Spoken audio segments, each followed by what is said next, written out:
আসসালামু আলাইকুম ওরহমতুল্লাহি ওয়াবারাকাতুহু।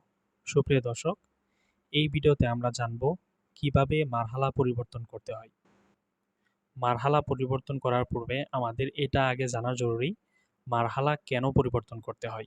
তো চলুন এই সম্পর্কে আগে আমরা একটু বিস্তারিত জানি, অতঃপর প্র্যাকটিক্যালে আপনাদেরকে দেখিয়ে দিব কিভাবে মারহালা পরিবর্তন করতে হয়। গত বছর আপনার মাদ্রাসায় সর্বোচ্চ ক্লাস ছিল ইবতেদাইয়া। ইবতেদাইয়া ব্যতীত আপনার মাদ্রাসায় সর্বোচ্চ ক্লাস ছিল না। ইবতেদাইয়া ছিল আপনার মাদ্রাসার সর্বোচ্চ ক্লাস এবং ইবতেদাইয়া পর্যন্তই আপনার ইলহাক করা ছিল। তো ইলহাকটা এমন হবে 6 অতঃপর আপনার ইলহাকটা হবে। এই বছর আপনার মাদ্রাসায় মুতাওয়াসিতা পর্যন্ত ছাত্রী আছে। মুতাওয়াসিতাতে 5 জন ছাত্রী আছে। তো আপনার মুতাওয়াসিতা ক্লাসের ইলহাক করতে হবে, অর্থাৎ মারহালা পরিবর্তন করতে হবে। তো এর জন্য আপনার আবেদন করতে হবে। তো ইলহাকটা কি হিসাবে দেওয়া হয়, কিভাবে বুঝতে পারবেন যে আপনার কোন জামাত পর্যন্ত ইলহাক করা। যদি কোনো মাদ্রাসার তাকমিল পর্যন্ত ইলহাক থাকে, তাহলে তার ইলহাকের প্রথমেই 1 থাকবে, তারপর তার ইলহাকের অংশটা থাকবে, অবলিকের পর তার অংশটা থাকবে। যদি 2 থাকে, তাহলে তার মাদ্রাসার ইলহাক ফজিলত পর্যন্ত করা। আর যদি 3 থাকে, তাহলে সানাবিয়া উলিয়া পর্যন্ত তার মাদ্রাসায় ইলহাক করা। আর যদি সানাবিয়া থাকে, সানাবিয়ার ইলহাক থাকে 4 থাকে, তাহলে শুধু সানাবিয়ার ইলহাক করা। এটা শুধু ছেলেদের জন্যই প্রযোজ্য, এটা মহিলা মাদ্রাসায় হয় না। আরেকটা বিষয় খেয়াল করবেন, মহিলা মাদ্রাসায় ইলহাকের ক্ষেত্রে প্রথমে ম হবে, ম, অতঃপর স্ল্যাশ 1, অতঃপর অবলিকের পরে আপনাদের ইলহাক নংটা থাকবে। প্রত্যেকটার শুরুতে ম থাকবে। যদি আপনাদের শুধু ইবতেদাইয়ার ইলহাক থাকে, তাহলে এমন ইলহাক থাকবে ম স্ল্যাশ 6, তারপরে অবলিক আপনাদের ইলহাক নংটা থাকবে। আশা করি বুঝতে পারছেন যে আপনি আপনার মাদ্রাসার কোন পর্যন্ত ইলহাক করা, এটা আপনি সহজে নির্ণয় করতে পারবেন।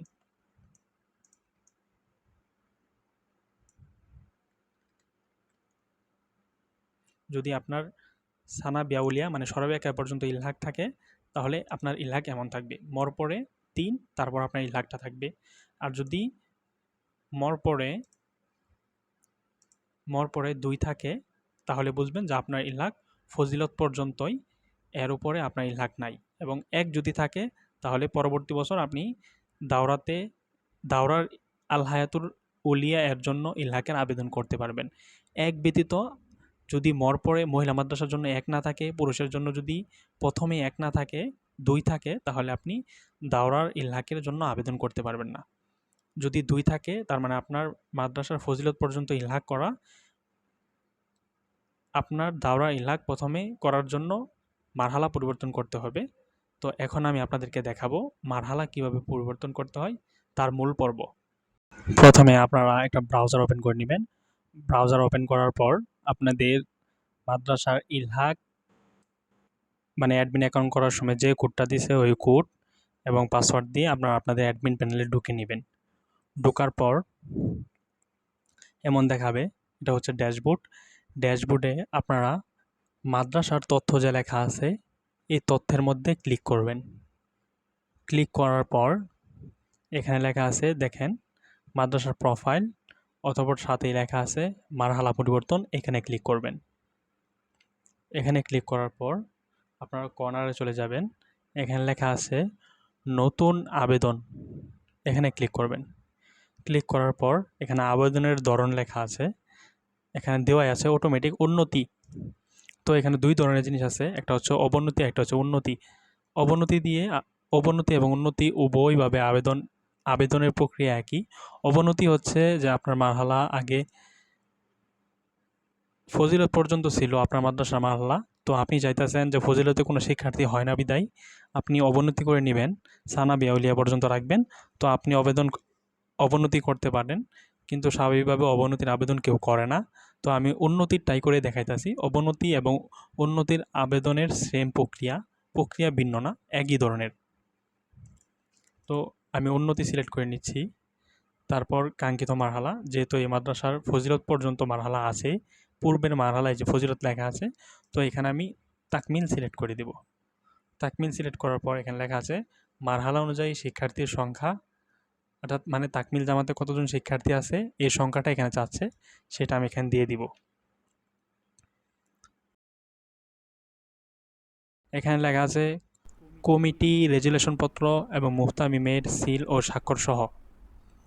আমি কমিটি রেজুলেশন পত্রটা কীভাবে লিখতে হয়, কী কী লেখা থাকে, এটা আমি ডিসক্রিপশন বক্সে দিয়ে দিব, আপনারা চাইলে সেখান থেকে দেখে নিতে পারেন।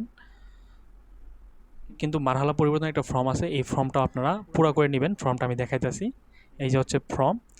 এটা পুরা কিভাবে করবেন, এখানে সাবেক ইলহাক লিখবেন, মানে আপনাদের পূর্বে যে ইলহাকটা ছিল সেমভাবে লিখবেন, অথবা মাদ্রাসার নাম, মাদ্রাসার ঠিকানা, সাবেক মারহালা, যেহেতু এই মাদ্রাসার ফজিলত পর্যন্ত আছে তো এখানে ফজিলত জামাত লিখব। বর্তমান মারহালা এখানে লিখব তাকমিল, মারহালা পরিবর্তনের সিদ্ধান্ত এবং তারিখটা লিখব, মানে কেন মারহালা পরিবর্তন করতে যেতেছেন সংক্ষিপ্তভাবে লিখবেন, যে আপনাদের এই বছর মানে দাওরা হাদিস খোলা হয়েছে তাকমিল পর্যন্ত, এই জন্য আপনারা পরিবর্তন করতে চাইতেছেন বা আপনাদের মিটিংয়ের মধ্যে সিদ্ধান্ত হয়েছে, এটা আপনারা আপনাদের মন মতো লিখে নেবেন। অথবা এখানে লেখা আছে যে মানে কি ছাত্রছাত্রীর সংখ্যা, প্রত্যেক ক্লাসে ছাত্রছাত্রীর সংখ্যা কত, এটা এখানে পুরো করে নেবেন। এখানে লেখা আছে কমিটির রেজুলেশন কপি এবং মুহতামিমের পত্র। এটা কিভাবে লিখতে হয় তার একটা নমুনা আমি আগেই বলছি যে ডিসক্রিপশনে দিয়ে দিব, আপনার ডিসক্রিপশনটা দেখে চেক করে নেবেন। অতঃপর মুহতামিমের সিল এবং স্বাক্ষর সহ মোবাইল নাম্বার সহ এখানে লিখে রাখবেন। ফর্মটা পরিপূর্ণভাবে ফিল আপ হওয়ার পর আপনারা আবার ব্রাউজারে চলে যাবেন। এখানে ফাইল আপলোড করার অপশন আছে, যেই ফাইলটা পুরা করলেন ওই ফাইলটা ছবি তুলে কোনো একটা ফাইলে সেভ করে রাখবেন, অতঃপর ওইখান থেকে উক্ত ফাইলটা এখানে আপলোড করে দিবেন। ফাইলটি আপলোড করার পর এখানে আবেদন সাবমিট করুনে ক্লিক করবেন। দেখুন আপনার আবেদনটি সম্পূর্ণ হয়েছে, সফল হয়েছে, এটা উপরে আসছে।